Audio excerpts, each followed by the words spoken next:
Kalau bermasalah dengan limpa lambung, bisa bibir pecah-pecah, sariawan, itu masalah di lambung. Atau di mulut, pinggir ini suka ada putih, perih, nah itu biasanya lambung bermasalah, pankreas bermasalah. Kemudian emosi positif, keadilan, keterbukaan dan kepercayaan. Ini kalau sudah positif, wah enak, terbuka, percayaannya terhadap orang lain luar biasa. Penelitian ilmu baru-baru ini menunjukkan bahwa perasaan, percaya dan keterbukaan hati serta menerima takdir ikhlas sangat mempengaruhi ritme cara kerja limpa lambung pankreas. Jadi kalau orang yang kita tidak ikhlas, kemudian tidak ridho, itu biasanya organ lambung yang kena sakit gitu ya, malas makan dan seterusnya. Kalau nanti ada masalah, biasanya larinya ke malas makan. Hubungan dan kecerdasan berpikir, hormon dopamin, ya. Kemudian paru-paru ini akan terlihat di kulit, bermasalah paru-paru dan kulit. Biasanya gatal-gatal, alergi, kemudian korengan. Nah ini terkait dengan emosi positif, keberanian, kebenaran analitika. Jadi analisanya bagus. Jadi penelitian ilmiah baru-baru ini menunjukkan bahwa perasaan positif thinking dan keberanian berkata dengan benar ia sangat mempengaruhi ritme cara kerja paru usus besar dan hubungannya dengan cara analisa berpikir, hormon kortisol. Jadi kalau kita analisanya bagus, biasanya paru-parunya bagus. Tapi lambat analisa biasanya bermasalah dengan cara kerja paru-paru. Kemudian hati atau liver, ini biasa jendelanya di mata. Kalau bermasalah dengan liver biasa mata belekan, mata berair terus, perih. Kemudian terlihat di kuku jendelanya itu, kalau kukunya ditekan seperti ini lambat merah lagi berarti kekurangan darah atau anemia. Bisa nanti orang yang kekurangan darah ditekan sebentar dilepas, nah kalau nanti cepat lagi kembali seperti merah itu biasanya bagus. Tapi kalau di sini ditekan lambat memerahnya biasanya kurang darah. Itu paling mudahnya seperti itu. Dan kantong empedu biasanya kalau bermasalah dengan kantong empedu, orang-orang itu bimbang, susah mengambil keputusan. Kalau bermasalah dengan kantong empedu atau liver, jadi kalau kita jadi nggak, terus gitu. Nah itu bermasalah dengan liver, rata-rata ya. Emosi positif, kebaikan dan kedermawanan. Ya kalau orang dermawan berarti fungsi livernya bagus. Kalau pelit, kemudian susah mengeluarkan sesuatu, nah itu biasa organ paru-paru bermasalah. Masalah di fungsi, bukan masalah di organ, di fungsi ya. Biasanya kalau di organ masalahnya ada sirosis, entah nanti hepatis dan seterusnya. Penelitian ilmiah baru-baru ini menunjukkan bahwa orang yang dermawan serta baik budi pekertinya, ia sangat mempengaruhi cara liver dan kantong empedu dan hubungannya dengan leadership kepemimpinan. Berarti kalau cara pemimpinan jelek berarti organ livernya bermasalah. Ini keterkaitan dengan hormon serotonin. Ya, jadi kalau ada kita memimpin banyak bimbangnya berarti harus distimulasi organ paru-paru. Kemudian ginjal ini akan jendelanya di telinga. Jadi kalau sering berdenging itu ginjalnya waspada ya. Bisa kekurangan air, kalau enggak dia tidak bisa bekerja dengan bagus. Nah, ginjal akan terlihat gambut, kebotakan. Ya, kalau udah di tengah botak biasanya rata-rata secara penelitian itu mulai prostat. Tengah ada botak sedikit ya. Nah, itu rata-rata organ ginjalnya udah bermasalah. Prostat. Kalau di sini biasa kekurangan seksual. Ya. Kalau di depan terkuras energi jingnya, esensialnya. Ada nanti tanda-tanda botak. Jadi meriksa rambut ya. Khawatir.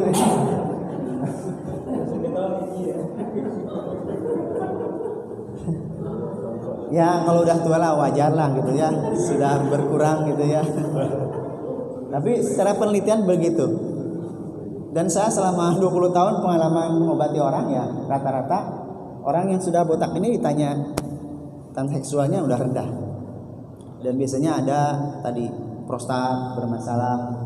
Kalau yang di depan ini biasa esensinya habis. Rata-rata susah susah menjadi anak gitu ya, karena kekurangan sperma. Yang di belakang sini ya organ seksualnya bisa impoten dan seterusnya. Jadi hati-hati gitu ya.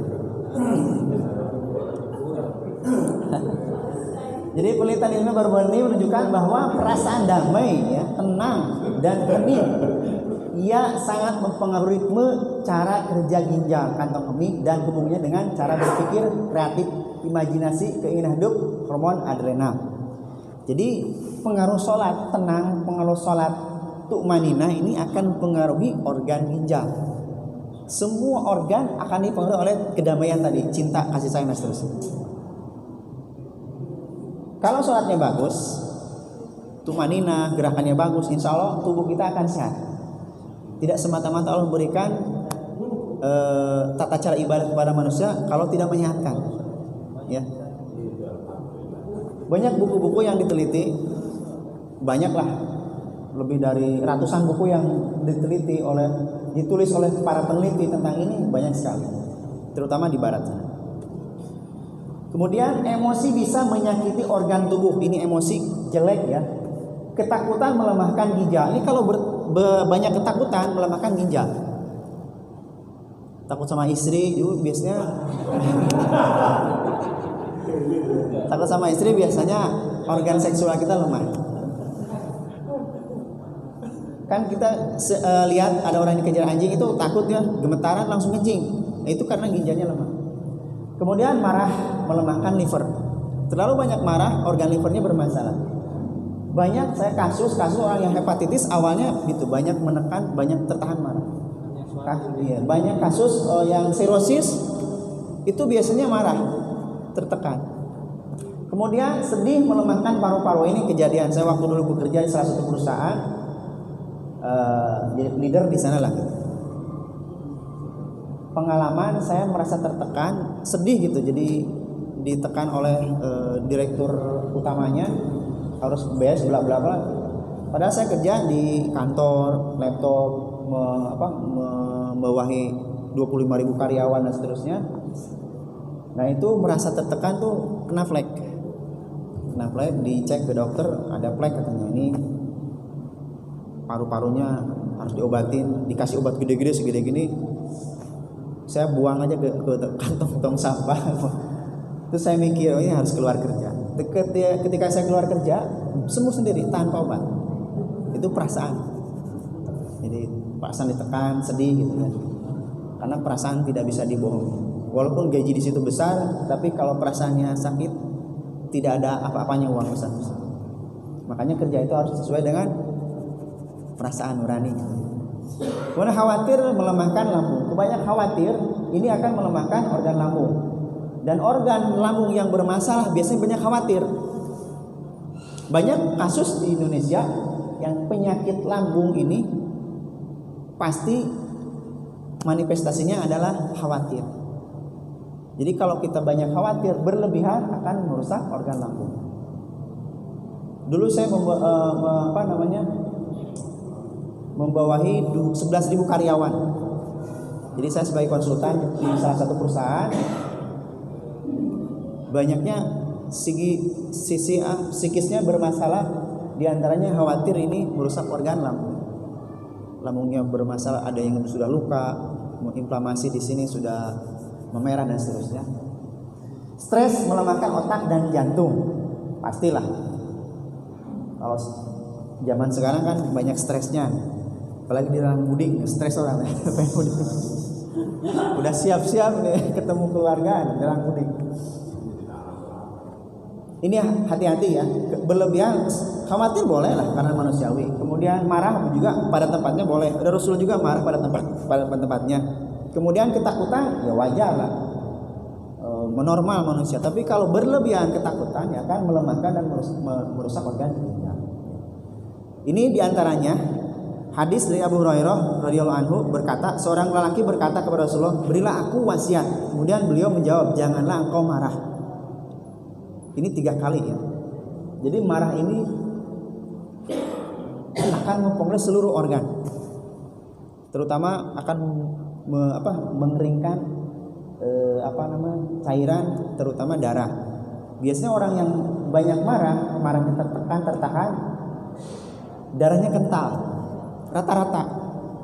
Saya kalau ada pasien itu ditanya, kalau sudah ketahuan dia punya kolesterol, darah tinggi, asam urat, saya tanya, Pak sering marah ya? Rata-rata 99% iya.